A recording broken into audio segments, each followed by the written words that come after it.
Hello and welcome everyone. So today we are going to look at this data science project which calculates the risk and profitability for a specific investment and uses Sharpe ratio to suggest which investment stock should be preferred. So let's begin. Here's a brief introduction to Professor William Sharpe, who introduced the reward to variability ratio in 1966 that came out to be called the Sharpe ratio. So what is Sharpe ratio?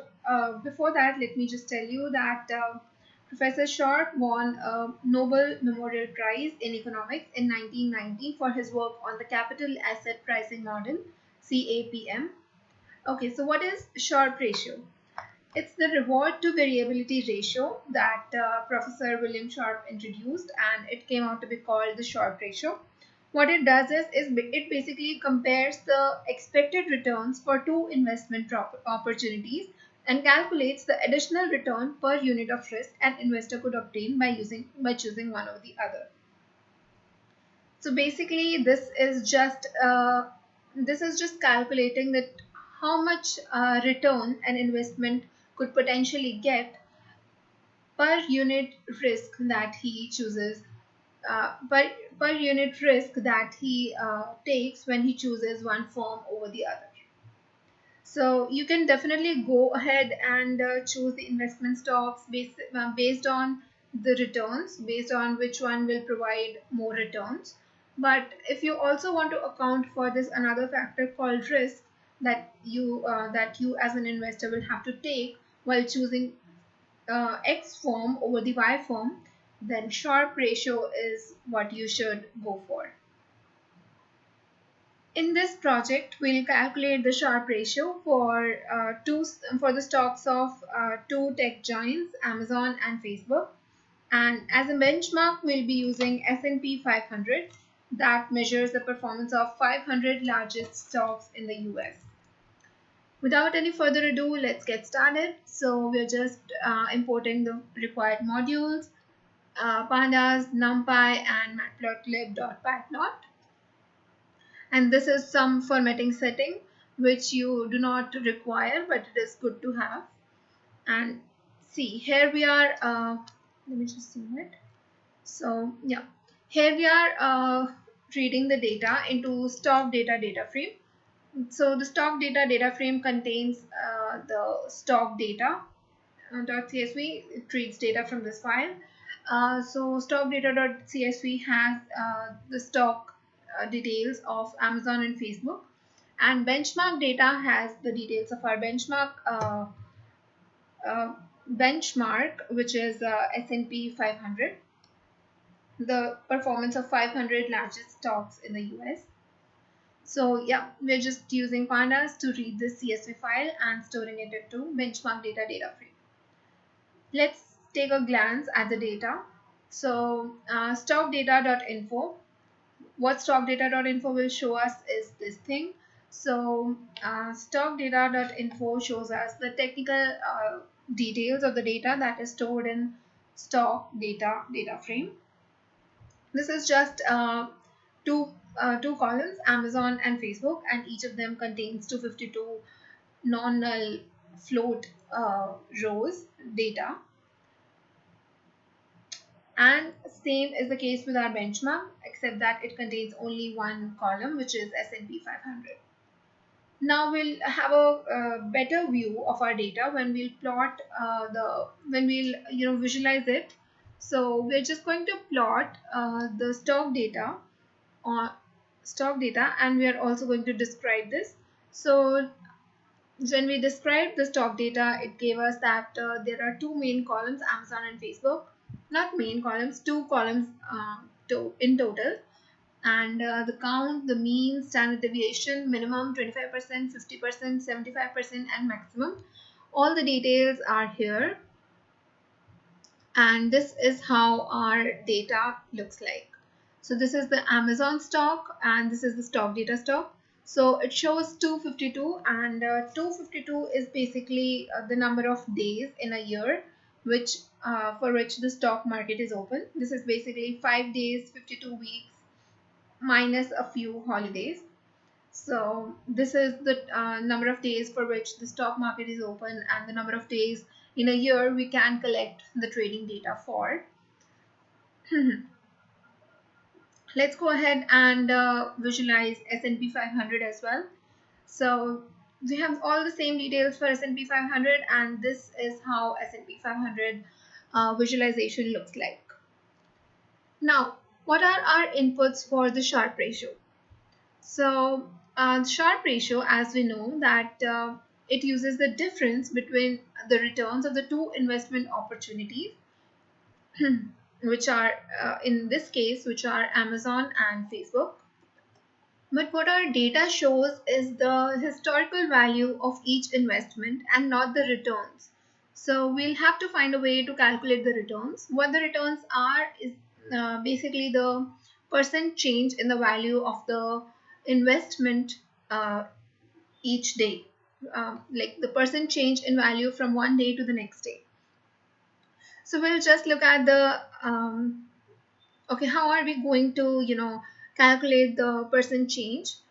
Fortunately, we have this PCT underscore change method, which calculates the percent change quite easily. So we're just going to go like stock returns equals to stock data dot PCT change, and we are going to plot stock returns now. Let's see how stock returns looks like. This is basically how stock returns looks like, and as you can see, all the data has been changed. The mean of the stock returns is this, and this for Amazon and this for Facebook. So this is the new plot that we have obtained, which is for stock returns and not stock investments. We're going to repeat the same things with same thing with the S&P 500. So this is what we're going to do. SP returns equals to prices dot PCT change, and we are again going to plot this, and this is how it comes out to be. Next, we are going to calculate the access returns for Amazon and Facebook versus S&P 500.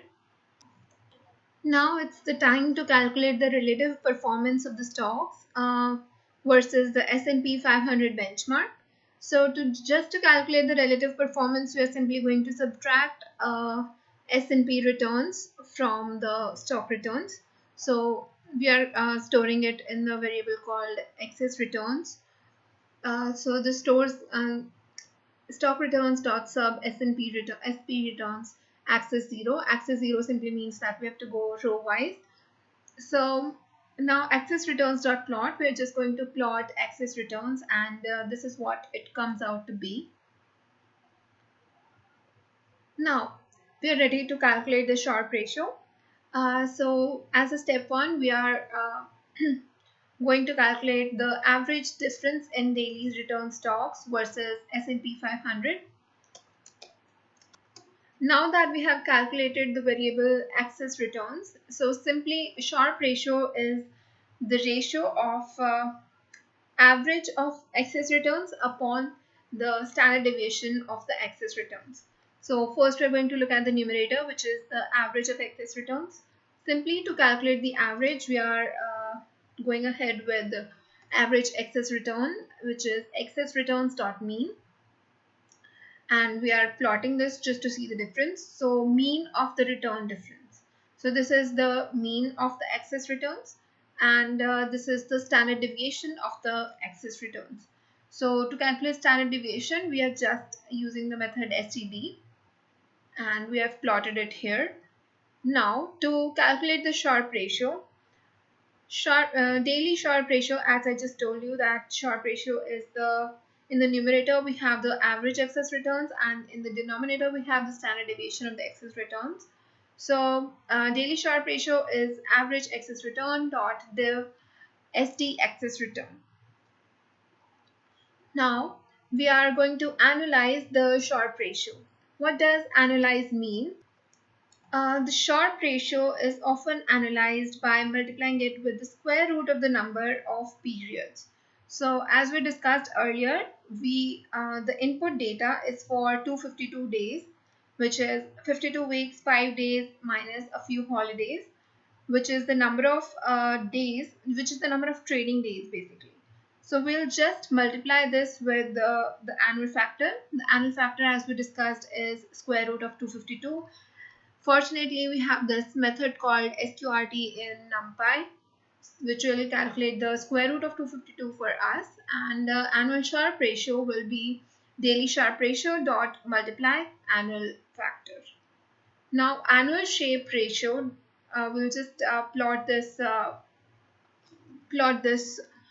annual Sharpe ratio for both the investment opportunities, Amazon and Facebook. And as we can see, Amazon's annual Sharpe ratio is approximately the double of Facebook's. So we'll go ahead with Amazon. This is pretty much it. And as we can see that Amazon's Sharpe ratio is more. So what it means is that an investment in Amazon returned twice as much compared to the S&P 500 for each unit of risk that an investor would have assumed.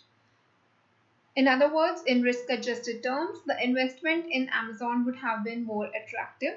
So as you can see in this data, the difference was mostly driven uh, by the difference in return rather than the risk between Amazon and Facebook. So the risk of choosing Amazon over FB is slightly higher, so that the Sharpe ratio for Amazon ends up higher, mainly due to the higher average daily returns for Amazon. Thank you for viewing this video, and have a nice day.